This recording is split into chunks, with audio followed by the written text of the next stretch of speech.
Hello guys, आपको Excel trainer box में welcome करते हैं। इस वीडियो में हम VLOOKUP फंक्शन के बारे में डिस्कस करेंगे, जो दुनिया में सबसे ज्यादा एक्सेल में यूज होने वाला फंक्शन है और पॉपुलर फंक्शन समझा जाता है। VLOOKUP फंक्शन आपको ये अलाउ करता है कि आप किसी भी डेटाबेस के अंदर लेफ्ट साइड कॉलम में अगर कोई वैल्यू सर्च कर रहे हैं तो उसके रिटर्न में राइट साइड कॉलम में मौजूद जितनी भी इंफॉर्मेशन है आपको सर्च करके देगा। फॉर एग्जाम्पल, आपको स्क्रीन पर एक फ्रूट टेबल नजर आ रहा है जिसमें डिफरेंट फ्रूट नेम्स नजर आ रहे होंगे आपको। मैं ये चाह रहा हूँ कि C22 के अंदर कोई भी फ्रूट नेम मैं एंटर करूँ तो उसकी वैल्यू या उसकी प्राइस जो है वो D22 के अंदर मुझे मिल जानी चाहिए। उसके लिए मैं VLOOKUP का फॉर्मूला यूज करूंगा, इक्वल VLOOKUP ब्रैकेट। उसके बाद लुकअप वैल्यू मैंने सेलेक्ट करनी है तो C22 को मैं सेलेक्ट करूंगा, कोमा टेबल रे। इसका मतलब यह है कि जिस टेबल से मैंने वैल्यू सर्च करनी है उस पूरे टेबल को सिलेक्ट करूंगा, तो C16 से लेकर D20 तक पूरे टेबल को सिलेक्ट कर लूंगा, कोमा। उसके बाद कॉलम इंडेक्स नंबर मैं 2 एंटर करूंगा।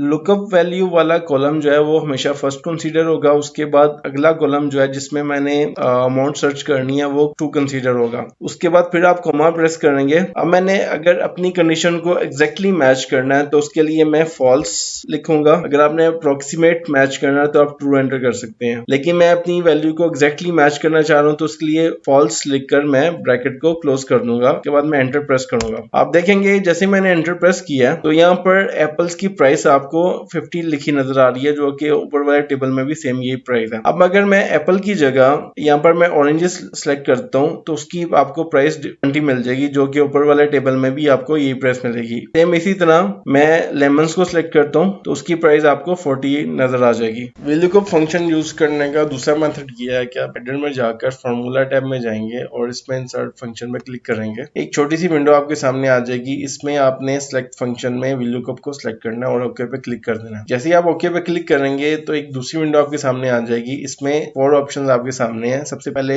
लुकअप वैल्यू है, इस पे आपने F22 को सिलेक्ट करना है। फिर आप जाएंगे टेबल अरे पे क्लिक करेंगे और के में आपने इस टेबल को सिलेक्ट करना है जहां से आपने डाटा फेच करना है। इस टेबल को सिलेक्ट करने के बाद आप कॉलम इंडेक्स नंबर देंगे। कॉलम इंडेक्स नंबर आप 2 देंगे क्योंकि दूसरे कॉलम में जो वैल्यूज हैं या प्राइसेस हैं वो आपने फेच करना है। इस पे आपने 2 लिखा।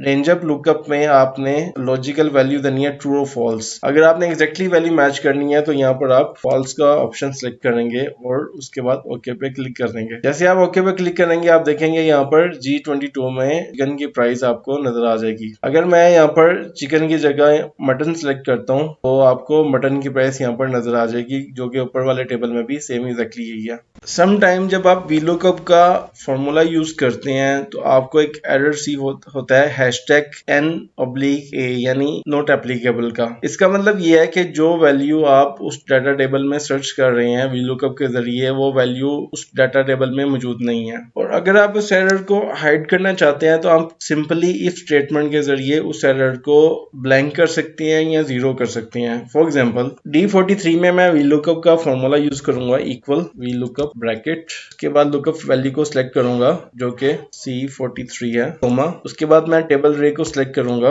ब्रैकेट क्लोज और कॉलम इंडेक्स नंबर 2। उसके बाद मैं फॉल्स लिखूंगा क्योंकि मैं एग्जैक्टली मैच करना चाह रहा हूँ। उसके बाद ब्रैकेट को क्लोज कर दूंगा। जैसे ही ब्रैकेट क्लोज करूंगा आप देखेंगे कि D43 में आपको एक एरर रिसीव हो गया है, #नॉट एप्लीकेबल। अब मैं ये चाह रहा हूँ कि एक्सेल VLOOKUP के जरिए मेरी रिक्वायर्ड वैल्यू डाटा टेबल से फाइंड ना कर सके, तो ये एरर शो ना करे, कुछ दूसरी चीज शो कर दे, कोई दूसरा मैसेज शो कर दे या सेल को ब्लैंक शो कर दे। उसके लिए मैं इसमें इफ स्टेटमेंट को ऐड ऑन करूंगा। D43 को मैं एडिट करूंगा फॉर्मूले को, इक्वल के बाद if bracket C43 equal inverted commas, comma inverted comma close, then comma. उसके बाद मैं दूसरी ब्रैकेट को भी क्लोज कर दूंगा। इस पे मैं एक्सेल को ये मैसेज दे रहा हूँ कि C43 में अगर कोई वैल्यू एंटर नहीं है तो सेल को ब्लैंक शो करे, अगर कोई वैल्यू एंटर है देन VLOOKUP के फॉर्मूले के जरिए उस वैल्यू को सर्च करें। उसके बाद मैं एंटर को प्रेस कर दूंगा। अब ये देखेंगे यहाँ पर कोई वैल्यू एंटर नहीं की तो D43 में भी आपको कोई वैल्यू नजर नहीं आएगी, ना कोई एरर आपको नजर आएगा। अगर यहाँ पर मैं कोई आइटम सेलेक्ट करता हूँ, फॉर एग्जाम्पल मैं ब्रेड सेलेक्ट करता हूँ, तो यहाँ पर आपको उसकी प्राइस नजर आ जाएगी। इसी तरह मैं यहाँ पर कुकीज को सिलेक्ट करता हूँ, यहाँ तो कुकीज की प्राइस आपको नजर आ जाएगी। अगर मैं इसको ब्लैंक कर देता हूँ या इसको डिलीट कर देता हूँ, आप देखेंगे यहाँ पर एरर मैसेज आपको शो नहीं हुआ।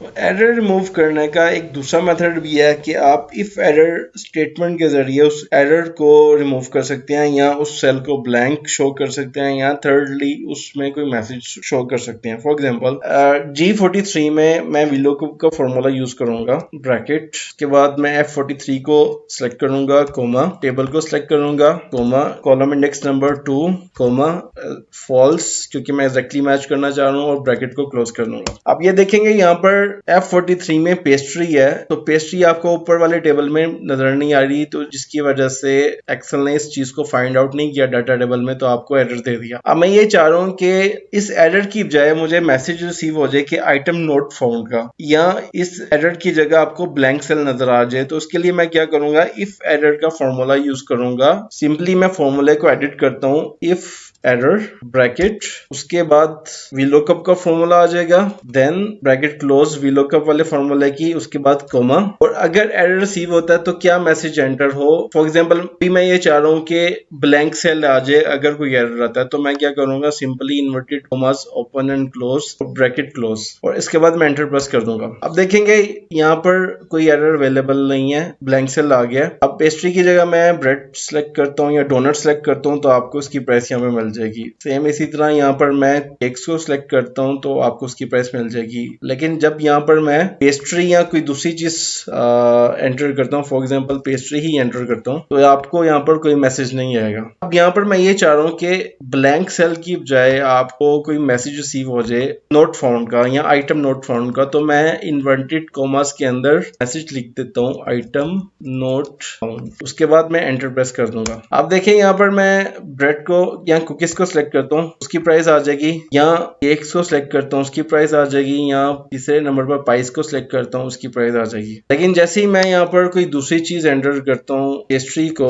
तो आ जाएगा आइटम नोट फाउंड का। यहाँ पर अगर मैं इसको डिलीट कर देता हूँ या इसको ब्लैंक कर देता हूँ, तो फिर भी ये यहाँ पर मैसेज आ जाएगा आइटम नोट फाउंड का। वैसे इसी तरह अगली वीडियो में मजीद कुछ फंक्शंस के बारे में जानेंगे। काइंडली इस वीडियो को लाइक भी कीजिएगा, शेयर भी कीजिएगा, और अपने कमेंट्स भी दीजिएगा कि इसके अलावा आप एक्सेल में क्या मजीद चीज लर्न करना चाह रहे हैं, ताकि मैं अगली वीडियोस के अकॉर्डिंगली बनाऊं। Thank you so much.